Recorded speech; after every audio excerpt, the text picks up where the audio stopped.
Jadi kita harap tidak berapa lama lagi pihak pemerintah Indonesia akan memberi keputusan.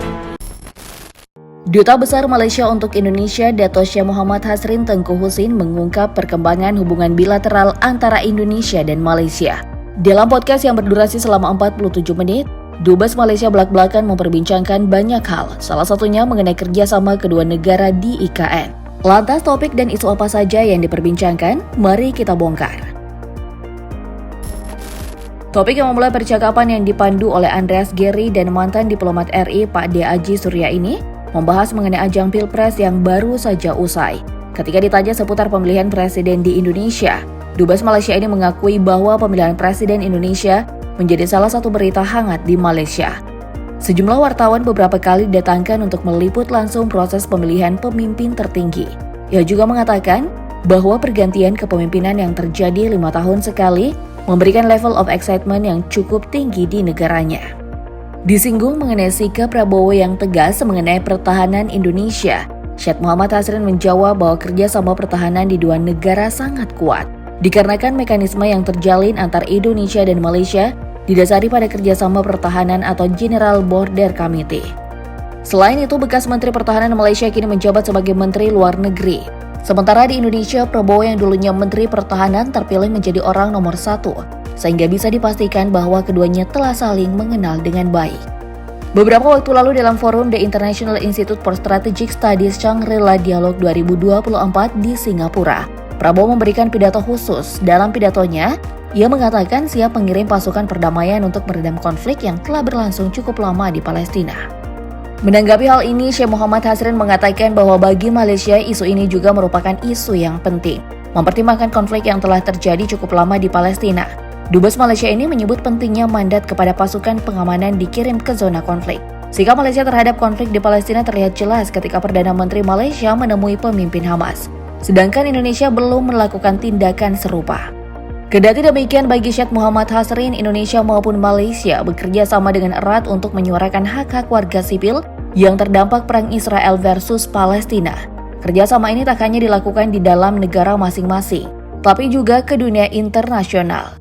Tak jarang perwakilan kedua negara bekerja sama untuk menyuarakan isu Palestina di forum-forum internasional.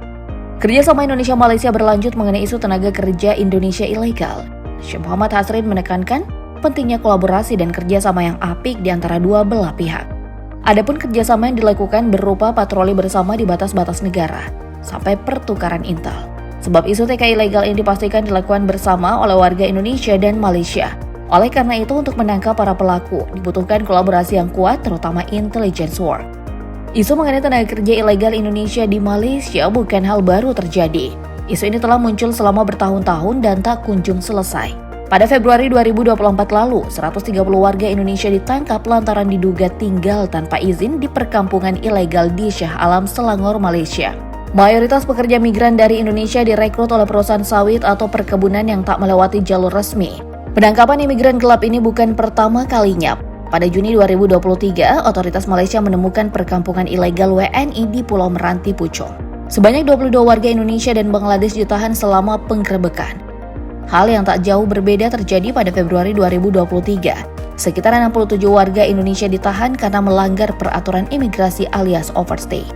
Hal ini terungkap ketika pihak imigrasi Malaysia menemukan dan menggerebek perkampungan ilegal di Nilai Negeri 9. Lebih jauh lagi, pada Juli 2017, sekitar 500 tenaga kerja ilegal asal Indonesia ditangkap oleh aparat hukum Malaysia.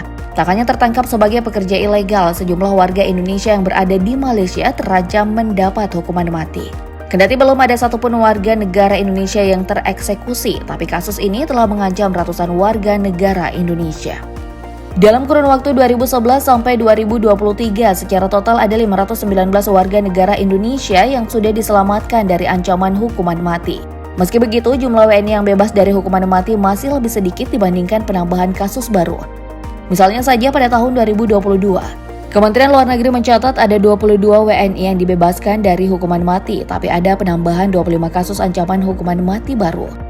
Direktur Perlindungan WNI dan Badan Hukum Indonesia Kementerian Luar Negeri mengatakan, total 157 warga negara Indonesia terancam hukuman mati di negeri jiran pada September 2023 lalu. Angka ini menjadikan Malaysia sebagai negara yang paling banyak memvonis mati warga Indonesia. Sebelumnya pada 16 Juni 2023, pemerintah Malaysia mengundangkan 2 undang-undang penghapusan hukuman mati wajib, yakni Abolition of Mandatory Death Penalty Act 2023 dan Revision of Sentence of Death and Imprisonment for Natural Life Act 2023. Di mana kedua undang-undang ini mengamandemenkan Penal Code Malaysia atau Kitab Undang-Undang Hukum Pidana Malaysia dengan menghapus sifat kewajiban pada hukuman mati lewat penambahan alternatif hukuman penjara selama 30-40 tahun. Dua belaid ini juga memberikan kewenangan kepada Mahkamah Federal untuk menerima permohonan peninjauan kembali dari narapidana yang sudah dijatuhi hukuman mati dan seumur hidup dan telah berkekuatan hukum tetap. Percakapan dalam podcast berlanjut pada tender IKN yang telah diteken oleh perusahaan dari Malaysia. Syed Muhammad Hasrin menyebut Malaysia merupakan salah satu negara yang mempunyai banyak LOI atau Letter of Intent untuk bekerja sama di IKN. Adapun dua perusahaan asal Malaysia yakni IJM dan Maxim telah memasuki tahap penyelesaian feasibility study atau studi kelayakan untuk membangun hunian di ibu kota Nusantara.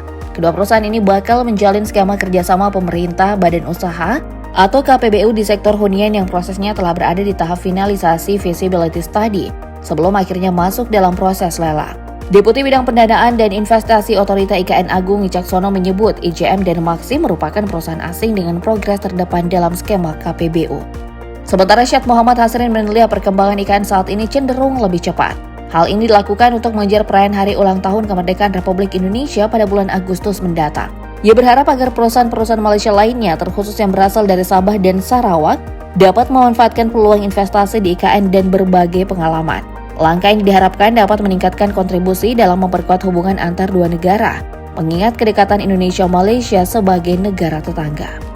Pada 8 Juni 2023 lalu, Presiden Joko Widodo dan Perdana Menteri Malaysia Anwar Ibrahim bertemu dengan membahas sejumlah kerjasama antar Indonesia dan Malaysia. Salah satunya yakni kolaborasi untuk melawan diskriminasi kelapa sawit dan juga komoditas lain. Indonesia dan Malaysia sebagai negara penghasil kelapa sawit terbesar di dunia terus berupaya melawan diskriminasi dari Uni Eropa karena isu lingkungan. Sebelumnya pada 30 hingga 31 Mei 2023 lalu, Indonesia dan Malaysia mengadakan misi bersama atau joint mission ke Brussels, Belgia untuk menyampaikan kekhawatiran terkait European Union Deforestation Free Regulation atau EUDR. Kedua negara penghasil minyak sawit terbesar di dunia ini memandang EUDR dapat menghambat akses minyak sawit ke pasar Uni Eropa dan merugikan para petani rakyat atau smallholders yang terbebani persyaratan regulasi EUDR. Dan itulah tadi berbagai isu dan topik yang diperbincangkan Syekh Muhammad Hasrin, Andreas Gerry, dan mantan diplomat RI Pak D. Aji Surya dalam podcast yang diinisiasi oleh media Kumparan. Menurut kamu bagaimana perkembangan hubungan bilateral Indonesia dan Malaysia? Tulis opini kamu di kolom komentar di bawah ini.